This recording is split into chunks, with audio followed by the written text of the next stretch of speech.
Hey guys, it's Sam with Celebrity Workout Routines. Welcome to the video. Pleasure to have you guys with me today. So in today's video, we're going to be discussing Zac Efron's workout routine. And if you've seen any of his latest films, you know he put on a lot of mass and got shredded. So he's no longer that skinny kid from High School Musical. So let's dive right in and just discuss what type of workout routine it takes to build a physique like Zac Efron's.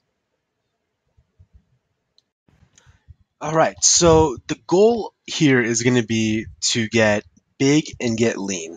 So we're going to try to build on a solid foundational base of muscle mass and then reduce our body fat so that these muscles are more prominent. So, to build that type of look, lifting weights is going to be extremely important. There's no way around it. You're going to have to go in the gym. You're going to have to hit the weights hard and consistently. So, you know, there's going to be, rather than actually discussing which exercises you need to do, I'm going to give you a high level view of the overall workout design per se. So we're going to split out everything into two phases. In phase one, the primary goal is going to be to build muscle mass. To get that type of look, you're going to have to look big, and that requires, packing on some solid muscle mass. So you're going to have to lift hard, focus on strength, and that paired with a high protein diet is going to give you, get you that size that you need. And, of course, when you're trying to put on muscle mass, it's not going to be only muscle. In phase one, you will gain fat and you will gain weight in general overall.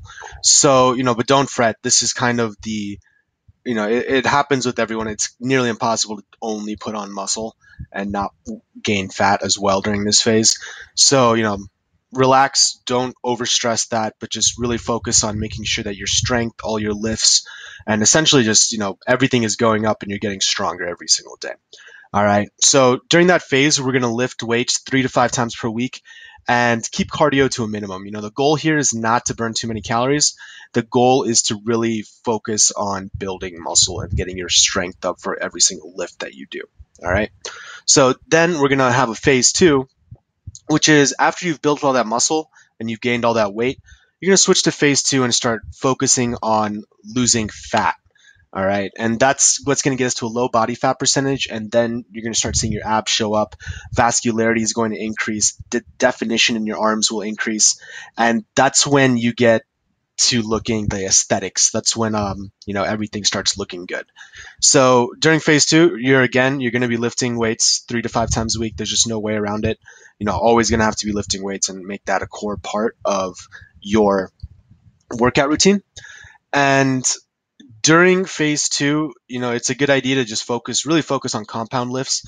It's going to, essentially what compound lifts are going to help you hit as many of the muscle groups, because when you're in phase two, your diet is also going to be focused on cutting weight. So the more muscles you hit, the more you're able to train them, the more of a workout you're able to give them, the more likely that you're not going to be also losing muscle while you're losing that fat. Okay, you worked hard to build all that muscle up. You don't want to lose that. You got to protect that. So during phase two, 3 to 5 times a week, lift weights. And at this point, since the goal is to cut calories and cut weight, you're going to want to increase your cardio. There's a lot of debate in this. Cardio isn't necessary to lose weight. If your diet is on point, you don't need to do cardio at all. But in general, just for aerobic health and getting a few extra calories burned every day, just increase your cardio. You can do low intensity or high intensity. We'll get into that in a little bit. But you can, do even 10, 15 minutes or up to 30 minutes of cardio is ideal for cutting, in my personal opinion.